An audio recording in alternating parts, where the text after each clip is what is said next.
Okay. So we're joined by head coach Corey Close and student athletes Natalie Cho and Charisma Osborne. As we just watched the selection show, obviously UCLA has earned a 3 seed in the hemisphere region of the tournament. We will be playing Wyoming, 14 seed, the winners of the Mountain West tournament on Monday evening. I'll let Coach open up with an opening statement, and then we can get started with questions. Feel free to use the raise hand function, and I will call on you. Well, thank you all so much for being here. And just, you guys know how passionate I am about telling these stories. And man, this is a great story. I cannot wait.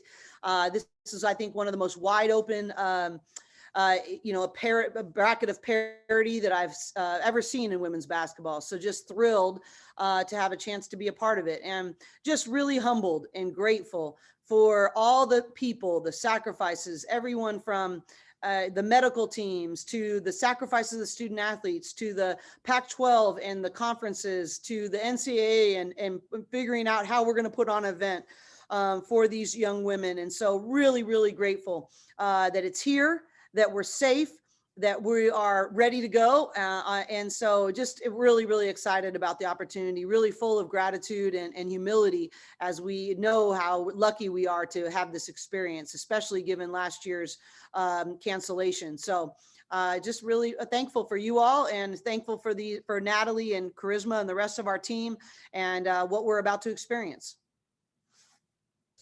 Great, thanks, Coach. I saw Kahari's hand first, and we'll just go through the list. Feel free to use use the raise hand function.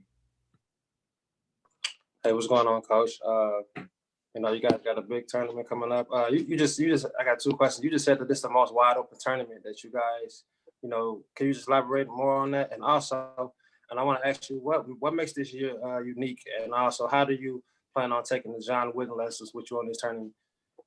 That's a lot to pack in, those 2 questions, Kahari. I mean, goodness. It's a lot of people on this call. I want to get them all in. I will do whatever is needed. So, okay. Well, Kahari, first of all, I want to thank you for the article you did on our players and MTAD, and just really, that was really in depth and heartfelt. So I want to thank you for that. In terms of the parity of the bracket, I just, thinking about, there's not one team in the bracket that's undefeated, right? I mean, that's the only team that was undefeated. They were transitioning from Division 1 to Division 2 to Division 1, so they can't participate. So you think about that alone, and then you just think about the we wondered, usually you pretty much know who all the number 1 seeds are going to be, or just, there was a lot more like, well, is it going to be NC State? Where's Texas A&M going to, fall? And really the only 2 that I was pretty sure of was Stanford and UConn. And even, UConn, you think about their loss at Arkansas, and just the different teams and places who have beat each other up. I just think there's great opportunity. I think the growth of our game, and you all are a part of this, is really making women's basketball a really special thing to be a part of. And as we have the growth of the game and it continues on that front, I think that it creates more and more opportunities and more parity on that front. So what was your last question? Oh, John Wooden. I think it's interesting, just in the way that we do scouting, he probably wouldn't be very proud of me because he didn't do very much scouting. So I don't know about all that part, but I think the biggest thing is that Coach Wooden was the biggest thing I take from my time with him, is he never veered from being process oriented. He really talked about, just his definition of competitive greatness, which is at the top of the pyramid, is to be able to give your best when your best is needed. It wasn't winning the game. Or the definition of success is the peace of mind, that knowing that you've done your very best. And, I think that, people think, oh, that must mean that winning's not important to you. No, it doesn't. I just am such a firm believer that if you only have one eye, like if you're thinking about, I got to get to the Final Four, I got to win a national championship. If you have one eye on that, that means you only have one eye on what it takes to actually get there. And we want to build the habits in our young women that we fall in love with the process of what it takes to become great.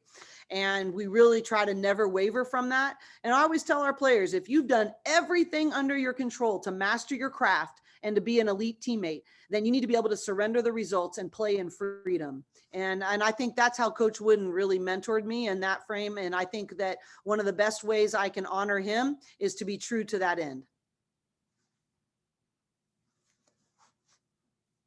Go to Dave, UCLA play-by-play. Oh, you're muted, Dave. Dave, you're muted. You're out of practice. Thank you, Coach. A question for Charisma. This is the first time you've gotten to go through this process. What did it feel like sitting there actually seeing your team name flip up on the board?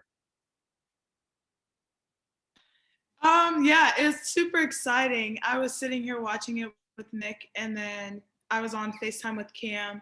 But it was definitely super exciting just to like see our names up there and like see who we're gonna play and just like see where other teams are at. But yeah, I'm really excited to be playing in the tournament. And it's gonna be fun. And I'll ask Natalie, this is your first time you get to play in the NCAA tournament as a member of the UCLA Bruins. What did it mean to you seeing your team name flip up there, knowing you're going home to Texas to play these games? Yeah, I'm just so excited that I can play on this big stage with my girls, with this team. I'm just so excited. And I know that throughout this whole season, this is what we've been working towards. And yeah, I can't wait to perform and just like have fun. And in Texas, I'm really excited. My mom will be able to watch in person, I think. So it'll be great to see her in the stands again. Thank you. Natalie, I don't even know if you know this, but breaking news right before we came, we are playing our first round game at UT.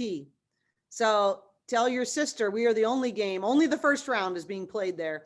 But we tell your sister is a graduate of UT. We can tell her she's got to make sure she wears the right sweatshirt. Absolutely. She will. She knows. Go to Tukni from the LA Times.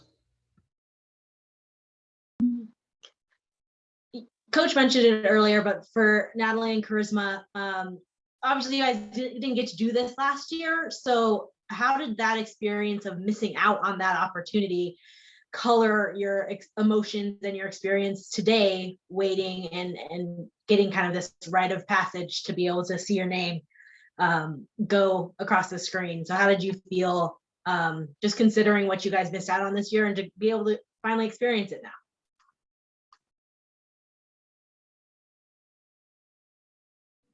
Yeah, we had talked about how we just like want to really hold on to every single moment of this process because like last year it was we had come back from Pac-12s, we had a great practice, and then boom, like we had heard that our whole season had been canceled. So it was just like taken away in like a couple of hours. So we were just reminding ourselves that every single day is a blessing. It's a gift to be able to play the sport that we love, and we just want to give our 100% to each day because we never know.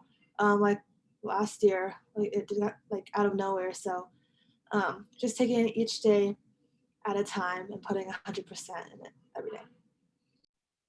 Yeah, and just to add on, like Nat said, I think we're just really grateful to be able to play, and like we didn't get that opportunity last year. So we're just grateful for everyone who's put in the time and the effort to make this happen. Go to Jim Alexander from the SoCal News Group.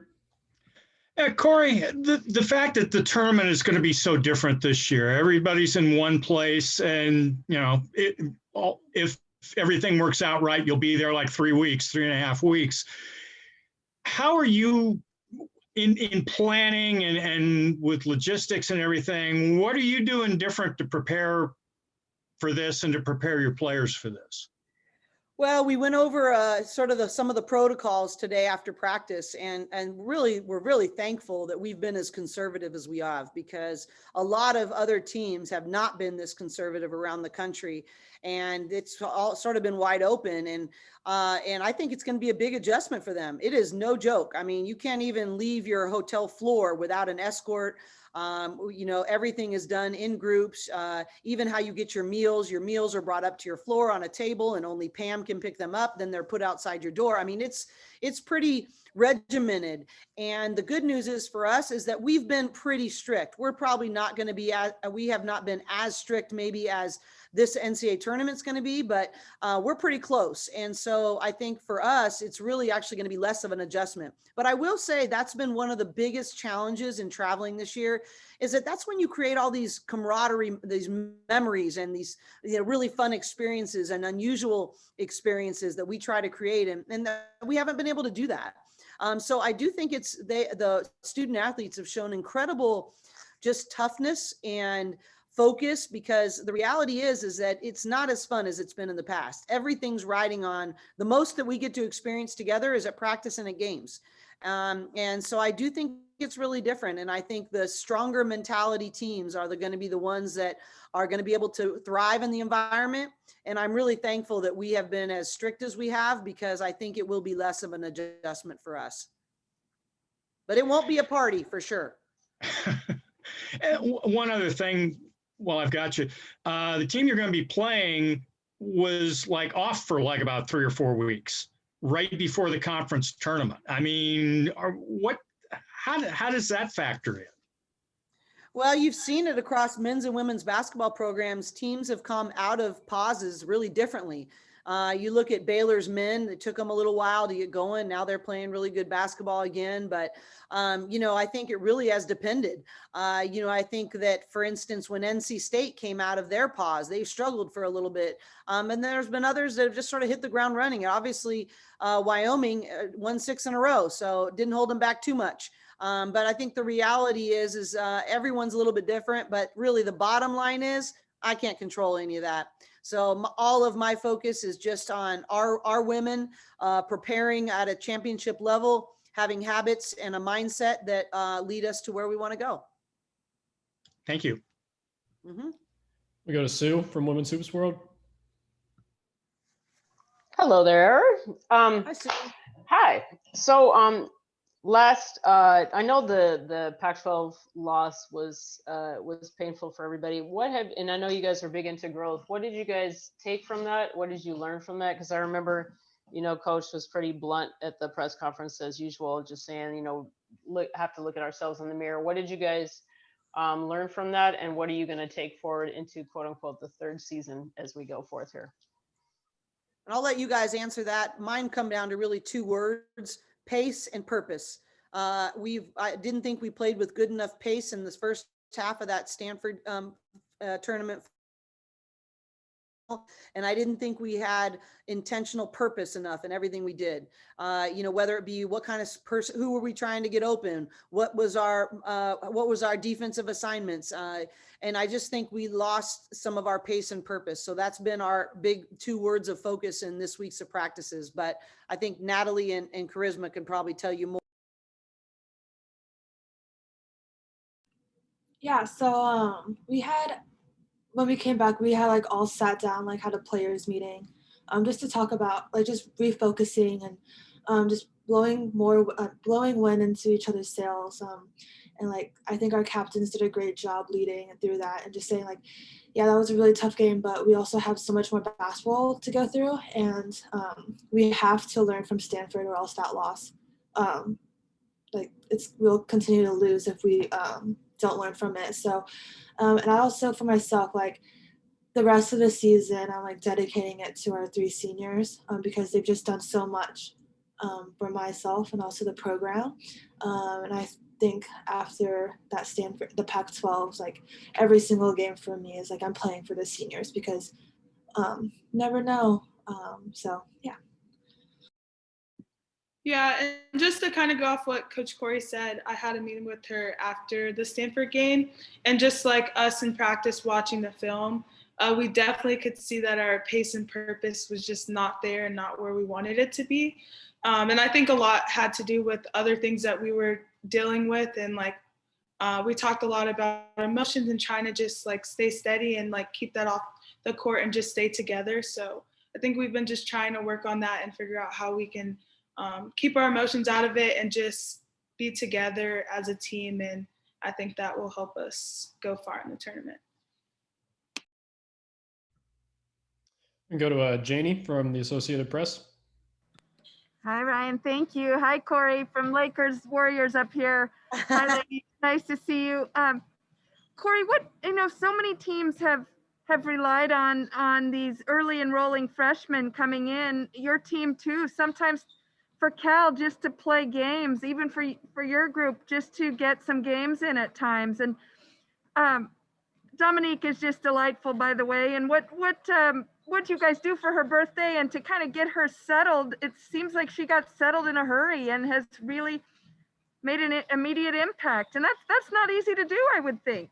No, you're absolutely right. I mean, how she has grown just on the court, in her, just how she's handled her time management with academics. And I mean, there's just no preparation time and she's thrown into the fire right off the bat. And then just from a basketball standpoint, I thought she was a really key component in our win versus Arizona in the semifinals, especially in the first half. We went on a real run when she went into the game.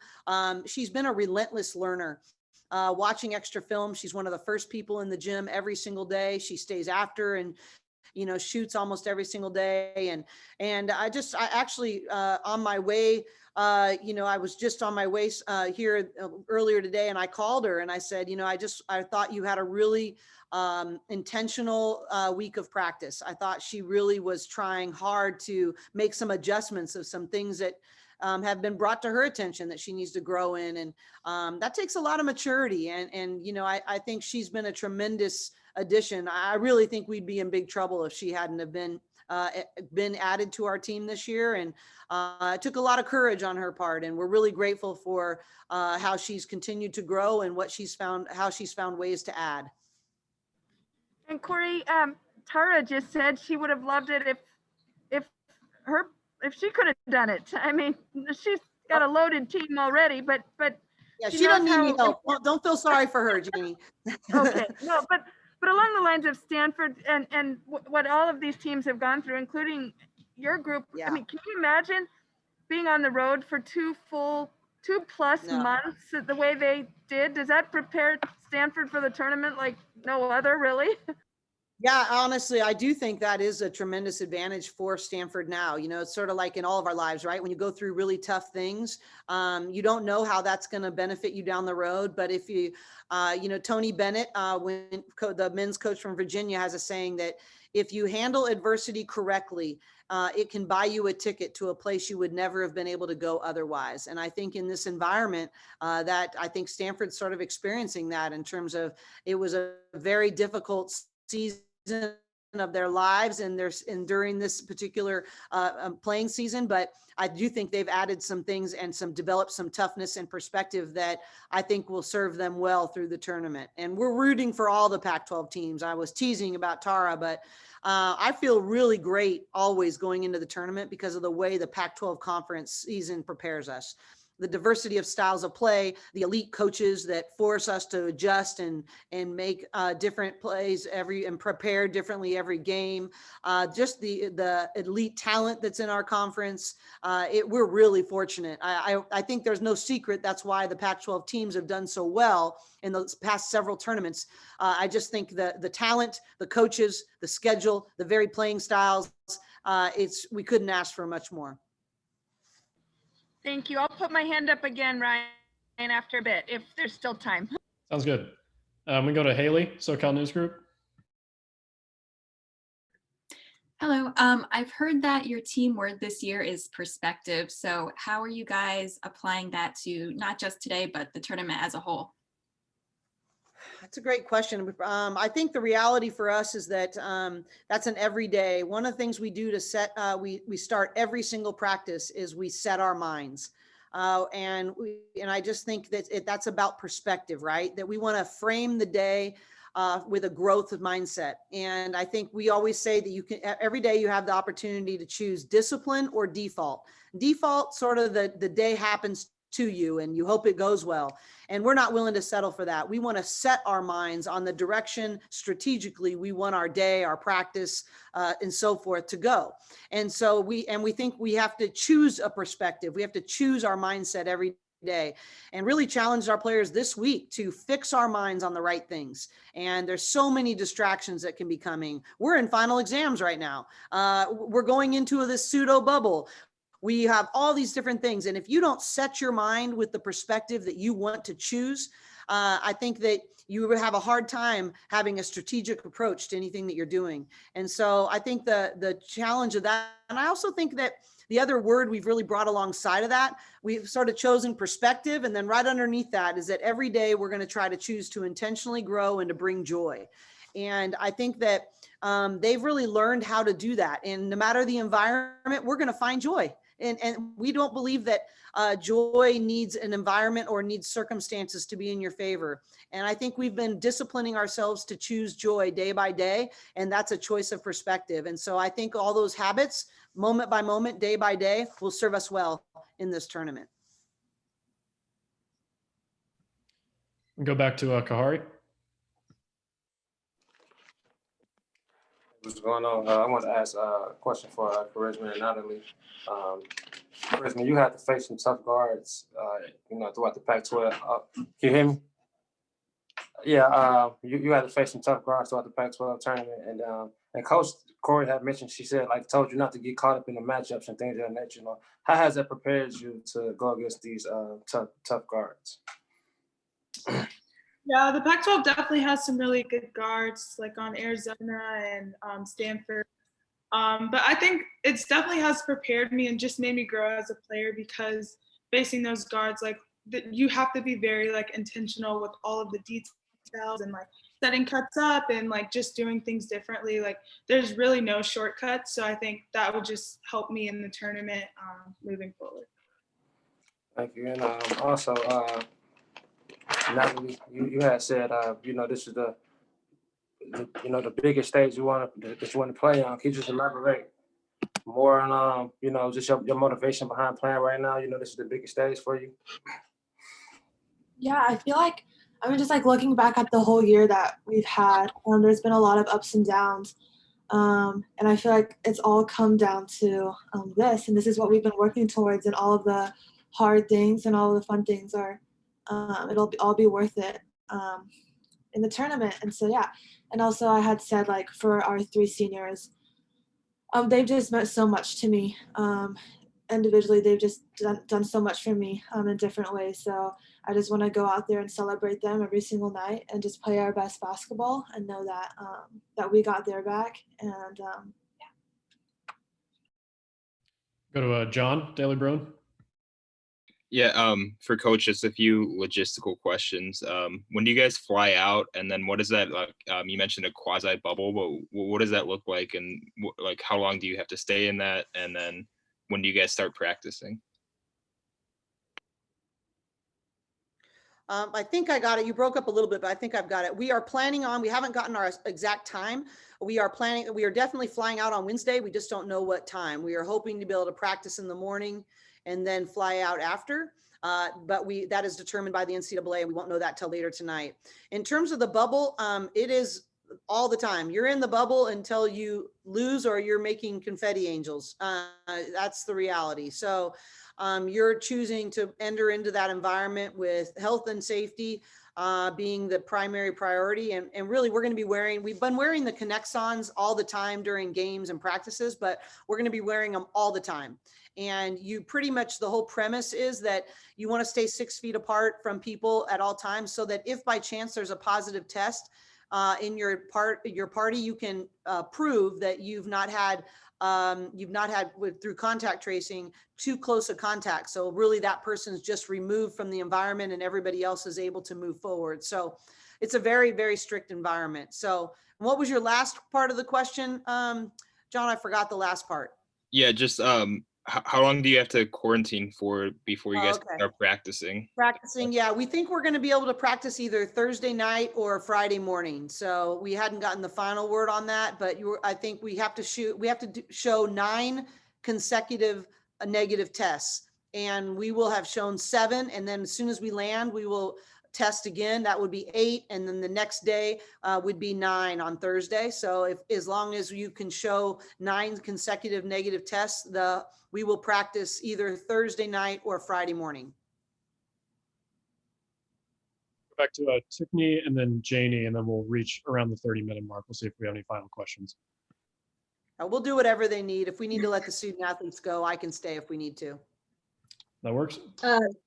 Coach, you had a longer than normal break since the Pac-12 tournament, and considering you guys have had a short roster all year, how helpful is that for you going into the NCAA tournament? And where are you guys just looking physically right now? Well, I mean, you know, we have what we have at this point. I think, I do think, like, for instance, like Charisma, you know, getting her ankle underneath her and having this week, I think has really been important, or, you know, just little things that I think was definitely the most physical Pac-12 tournament I've been a part of.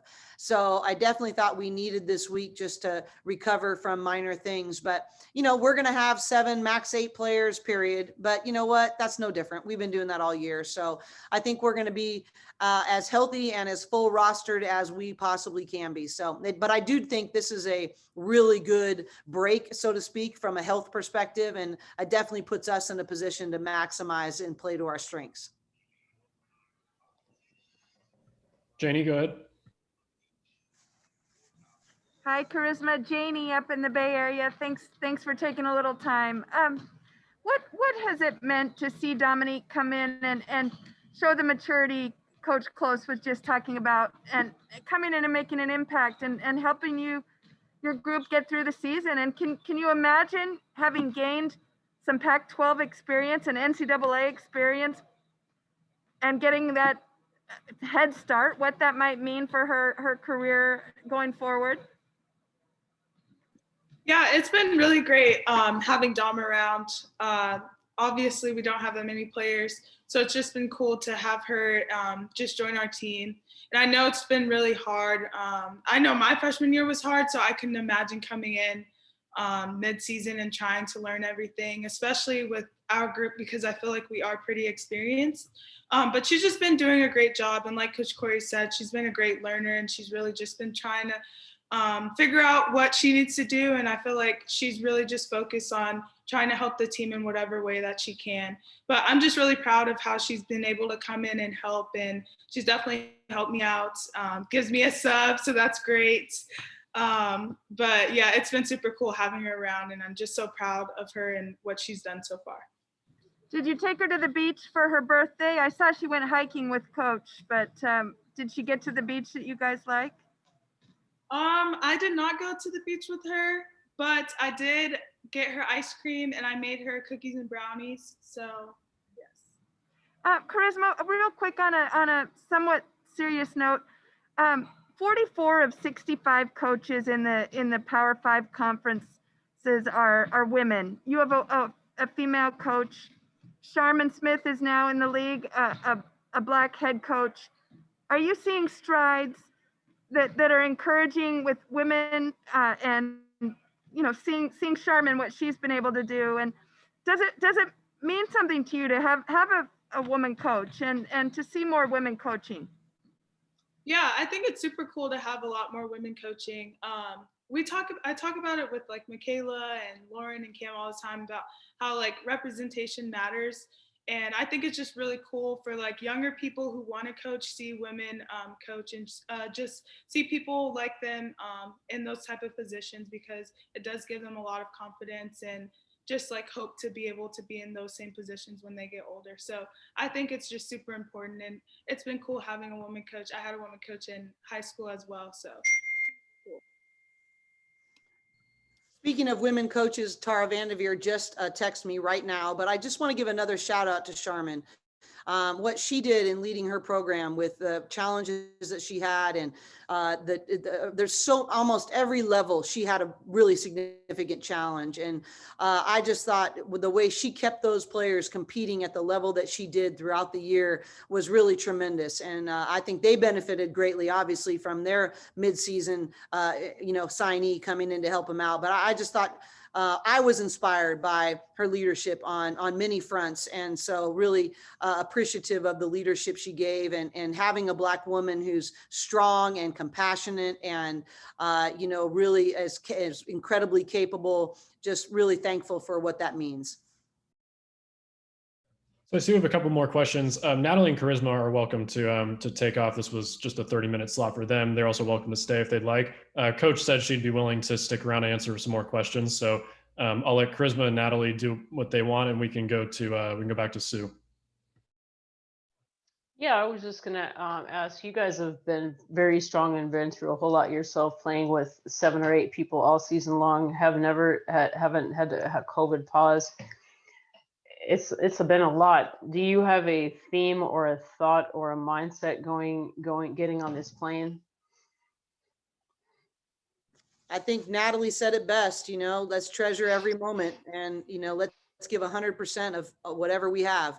And I think perspective is really definitely driven that. And, I just think we're not going to waver. We're going to choose to continue to grow, and we're going to bring joy to everything we do. And I think that peace follows that, and high level performance does as well. Tickney, go ahead. Coach, you don't have to tell us exactly what Tara told you, but what's Tara texting you about right now? I didn't even read it, but let me see here. But it's really, she's really great. This is what makes Tara awesome, honestly, is, she said, congratulations on the NCAA selection. I believe in you all. Have a great tournament. Go Pac-12. So, I think, to be honest with you, we have a lot of really great coaches, but when you have your, the winningest coach in women's basketball history doing that I'm sure that she did that with all the coaches. And, she's just been a tremendous support to me. I was a camper in Tara's camp way back when, that I played against her in the NCAA tournament as a player. Now I coach against her. But, she's been very influential as a trailblazer, but to have her also be really genuinely supportive and extending, it really means a lot. So, and I think it sets the tone for our entire conference, that it isn't about any one school. It's about taking off our institutional hats and playing for our conference and moving our conference forward and be a part of something bigger than ourselves. Kari, go ahead. Coach, I wanted to ask you another question about, they had made, the ladies had made some food last night or something like that, and then you had tweeted, it was good. Can you just elaborate on what happened? And also, I got a question about Dominique. What does, I'm trying to figure out how I want to word it.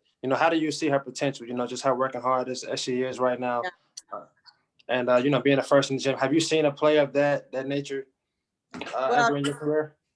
Yeah, well, I mean, I've never had this experience with having a signee come in, so it just blows me away. Every time I lose my patience, Coach Shannon says she's a high school senior, Corey.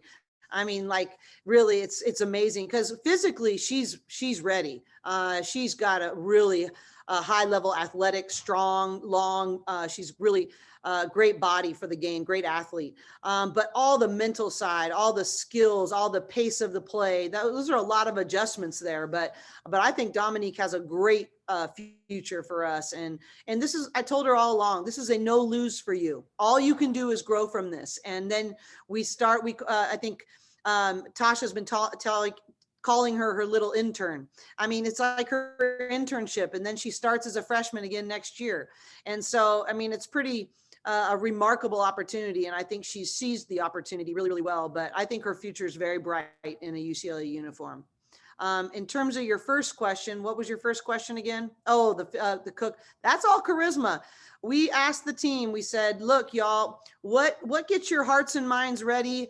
What can we do as a team that's COVID safe, and that we that we can do, that stays within our protocols? And Charisma came up with this Top Chef cook-off idea within the team, and she did all the organizing. She came up with how the contest was going to work, told it how they were going to go. We all had to be masked. We had all the windows open, and how we were going to do it, ate outside. I mean, all these different kinds of things that we have to abide by. But I don't know, Charisma can probably explain it better, but we just said, hey, what would you guys like to do that's within our COVID protocols, that can blow wind into each other's sails, and we can just enjoy each other before we go into this very strict and regulated environment. And that's what they came up with. And I was the beneficiary of getting to eat from it. We can go back to Janie. Hi, Natalie. Janie McCauley. Nice to see you. apparently Dominique gets to get out of living in the dorms. I mean, I didn't go to UCLA. I went to Washington State, but most everybody had to live in the dorms when I went to school. That's a long time ago. But what do you think of that? I mean, has she earned that already? Well, I had to live in the dorms when I got here, and I wasn't even a freshman. But I think so. I mean, it's been such a tough year. I think the dorms are really nice, but I don't know. But yeah, she's yeah, it'll be cool for her. I think she's mature enough to live off campus, so it'll be great for her. Okay. And on a more serious note, what does it mean to have Corey and some of the women's coaches around the game, and you know, she spoke about Charmin and Tara, but just does it matter to have women coaching women? Absolutely. My whole life, my mom was my coach, and I've had a lot of women coaches in my life, but it's been such a great experience as a female athlete to have such great leaders that I can look up to and relate to in so many different ways. And also, like, as an aspiring coach for myself one day, it's just great to see people who I am able to relate to doing what I want to do in the future. So really grateful for the paths that all these amazing coaches have been walking. Thank you. Go back to Sue. I don't know. I didn't really have anything. I don't know if did I not lower my hand? Sorry. Oh, yeah. Okay. Sorry. All right. Well, then any other final questions before we wrap up? Ryan. Yes. Where was the hike that is Corey still there? Corey, was the hike that you guys went on? Yeah, I just went on to the top of Cassiano Road hike in Bel Air. That's in the canyons there. So just the fire road off of Cassiano Road there. And the beach that everybody likes to go to, do you know which one that is? I'm not cool enough on those beach trips. Natalie, you're in that beach crowd. Which beach do you guys like to go to? Which is the one? Is it Malibu that you guys usually go to? Yeah. Oh, yeah. So we like Santa Monica because it's closest, but there's also like these really pretty rocks by Malibu where we all like to watch. Some of us like to watch the sunset go down. So yeah, Malibu probably. Sure appreciate it, ladies. Thank you for telling Dominique's story. That's pretty cool, Janie. And I don't know if you need me. Sorry about the mix up the other night, but Ryan can hook us up anytime you need it. Sounds great. Thank you. I think we have one more question from Haley. Last one. Sorry, guys. Just in terms of the selection show today, did you guys watch? Did you do anything special? Any traditions that you guys have? Well, I will tell you, I'm trying not to be politically correct here, as the reality is that this is one of the biggest bummers of being a quarter school. I know it's a very surface level thing, but I love the selection show and I love being around the team and seeing their faces. And I've been doing this for 28 years and that never gets old, but we are committed to being elite student athletes. And the reality is we are in final exams. I even gave them the option and they were like, we have too much. Some of them had exams, some of them had papers due, some of them had tutoring sessions. And so we were not able to watch it together. And it is one of my favorite things. And I felt so lonely, but you know, I was with some really good friends. So the reality is that I'm really proud of them though, because they chose that, hey, we have got to put academics first right now. And so that we're totally freed up to go, but we did not watch it together. All right, I'll do one last sweep. Any other questions? And thank you to so many of you guys that have been with us all year long, but we like having new people too. So, but just it's huge. And this is going to be a great tournament, but as always, really appreciate your coverage, for telling their stories and for elevating and helping us grow our game. Really appreciate y'all. Thank you. Yep. Thanks, Coach. And then one quick announcement. You guys should have all gotten an email from me just now requesting credentials to cover the games in person if you'd like to travel. Feel free to use the link provided. If not, we'll also have digital, virtual media materials per usual if you're not going to travel to Texas. But yeah, as Coach said, thank you so much for your coverage throughout the year. I'm hoping we can do these throughout the tournament as we progress ahead of our various matchups. So yeah, if as always, feel free to let me know if you have any questions, and have a great rest of your evening. Thank you all. Thanks, everybody. Thank you.